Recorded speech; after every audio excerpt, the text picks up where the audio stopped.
So why is willpower a poor friend to lean on?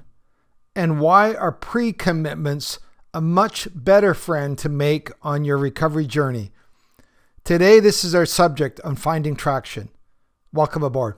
Guys ready?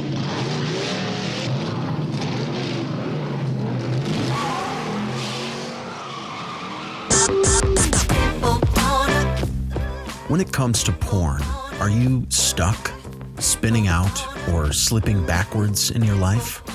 If so, then welcome to the Finding Traction podcast, a show dedicated to those who are looking to gain recovery momentum away from porn and toward the life and relationships they have always hoped for.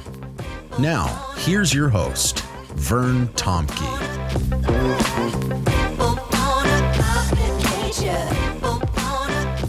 Well, hi, everybody, and welcome back to the Finding Traction podcast.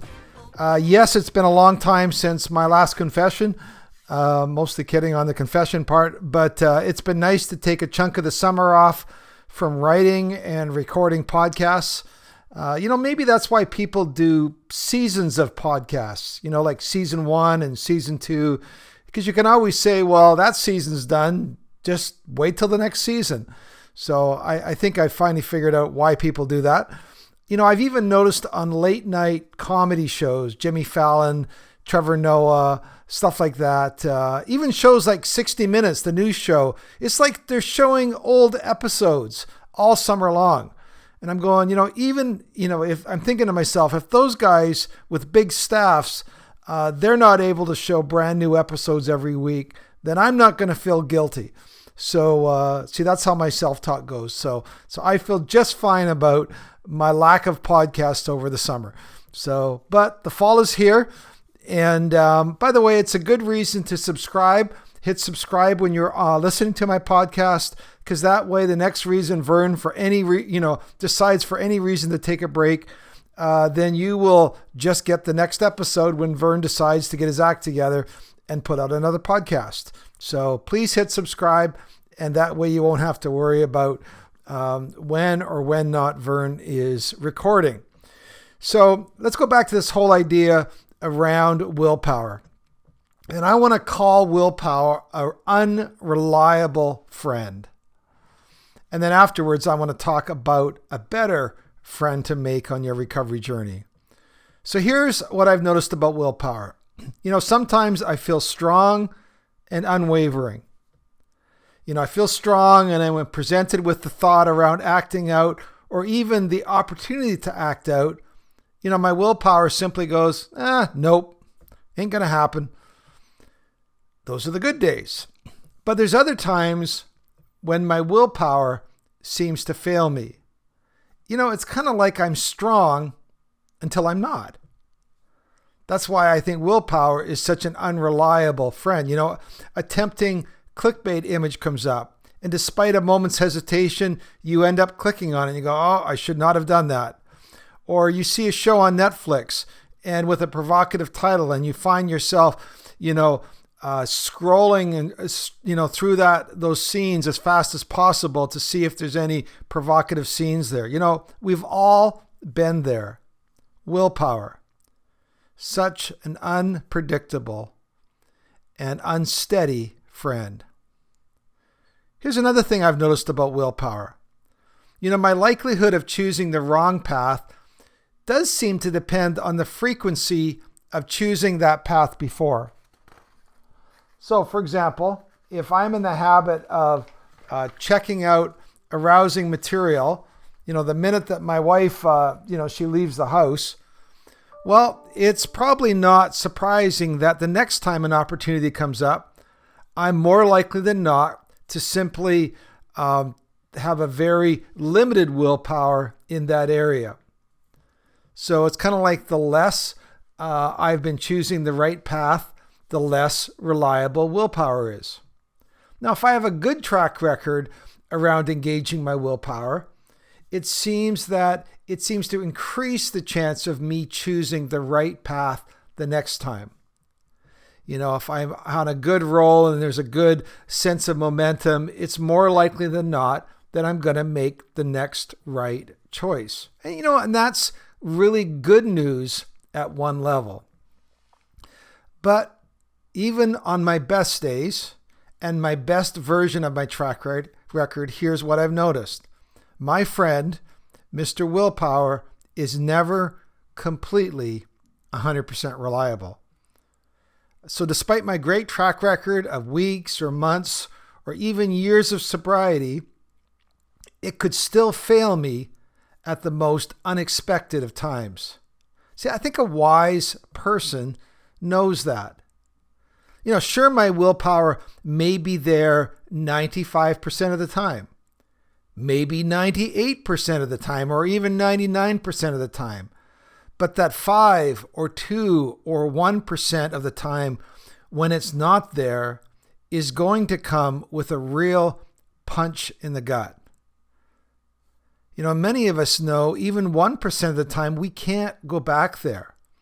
Our mental health, our relationships, all those parts of our life, we don't have that amount of tolerance or play in the system. We can't go back, even 1% of the time.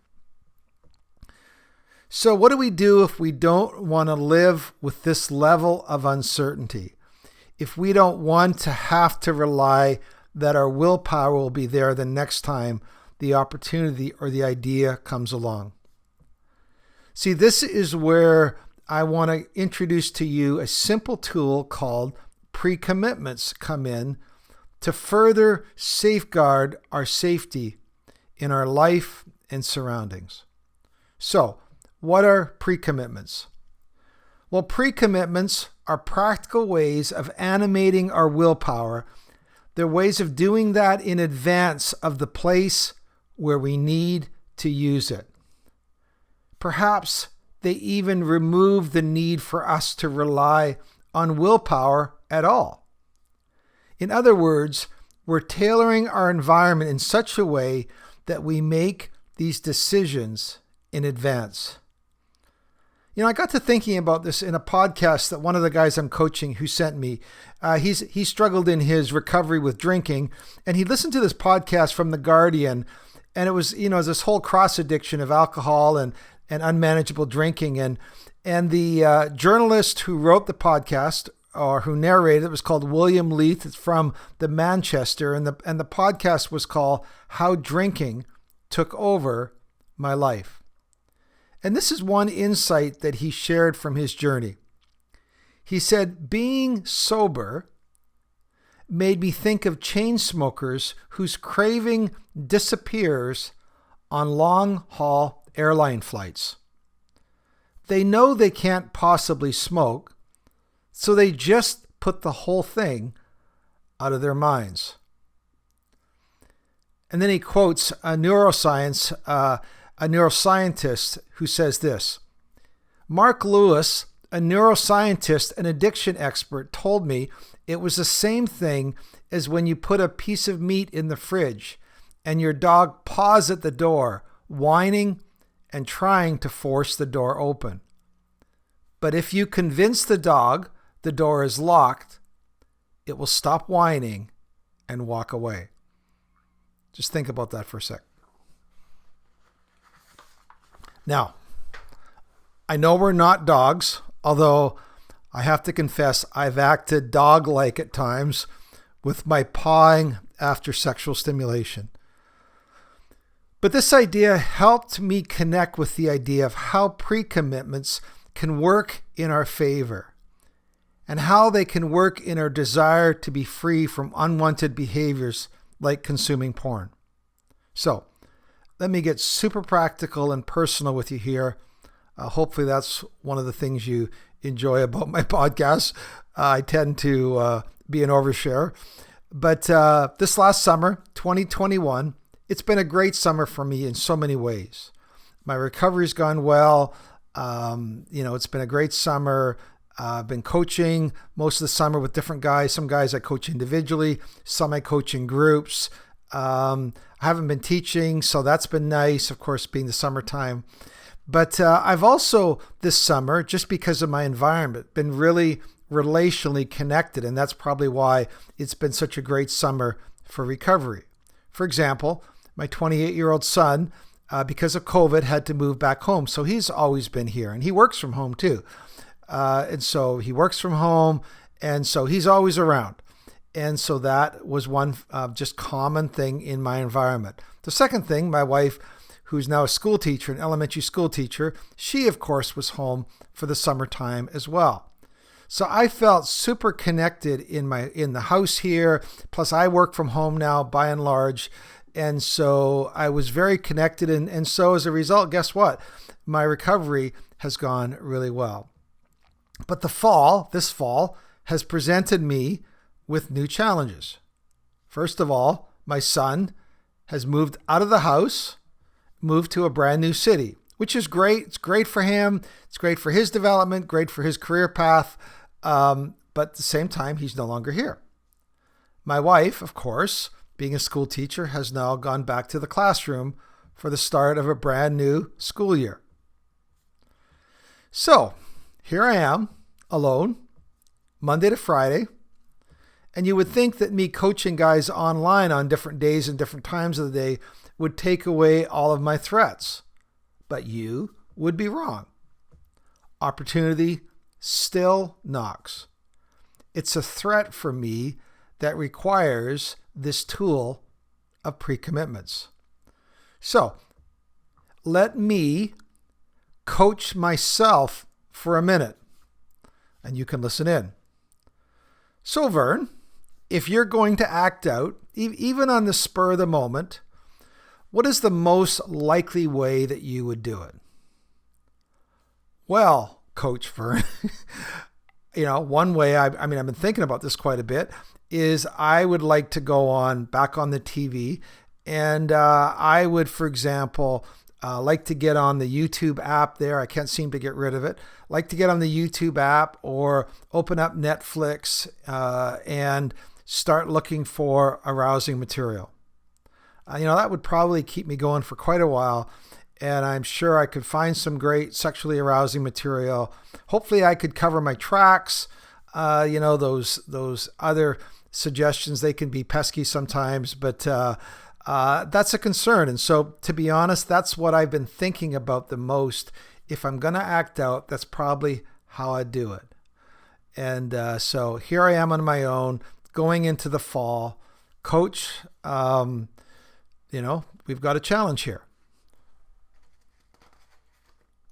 So, as I get rid of this one page here. Okay, Vern. Well, what is a practical way that we can get you on the airplane, so to speak, where it's far less likely that you are going to be able to light up your cigarette, and which makes it far more likely that you're going to spend the whole day thinking about lighting up or acting out or looking for arousing material. You see, I have these inner conversations with the coach and me. And then I would say to the coach, well, coach, I have come up with this great idea. You see, I could take, and I've been working on this to impress my coach. I could take all of my remote controls. I've got about 5 or 6 here that can get me on various devices. And I'm going to get one of those devices, that you can put them all in this great lockbox.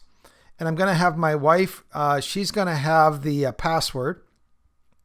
And at the end of every day when we're done, before we go to bed, we'll just throw all of them in that lockbox. And then they're all in there. And, they're out of reach, out of mind. So I'm no longer going to be like that dog pawing at the fridge all day. And as a coach, I would probably say to that Vern guy, well, Vern, I think you just might have a solution there. You should try that out. By the way, if you're watching this on my YouTube channel, which I do have, not everyone I know for good reasons does YouTube, but I do have it because I connect with sometimes new people through YouTube, you will see that container. Or if you want to see a great picture of me proudly holding my container filled with all of my remote controls, you can email me at bandofbrothers.care@gmail.com, which would give you a good excuse, by the way, just to get on my mailing list. And not only you see my proud picture there of my new lockbox, but I do send out emails, not as often as I should. I certainly won't be inundating you, but every now and again I have a great thought, which is just every now and again, and I send it to the guys on my email list. So if you want to see that picture, or you just want to connect with me by email, bandofbrothers.care@gmail.com. Now, time for some pushback from yet another version of Vern. Boy, Vern, it sounds like you're really treating yourself like some kind of kid. Well, let me put it this way. I really see there as being at least two versions of myself. You may sound like, boy, you've got to get to see a mental health specialist, but really, I see there being different versions of Vern. There's the one version of the Vern I want to be, and then there's the one that I don't. See, when I put these pre-commitments in place, I'm letting the Vern that I want to be take control of my future and set the agenda, despite how the other version of Vern whines away at the refrigerator. Now, the other pushback from yet another Vern would say, well, that's all fine and dandy, but what happens when you get some trigger or temptation that you didn't plan for? That gets presented to you without any advance warning. And that can happen. We've all experienced being blindsided, where we never expected it. Yes, that can happen, but oftentimes, let's just be practical here, that often's less frequently than we think.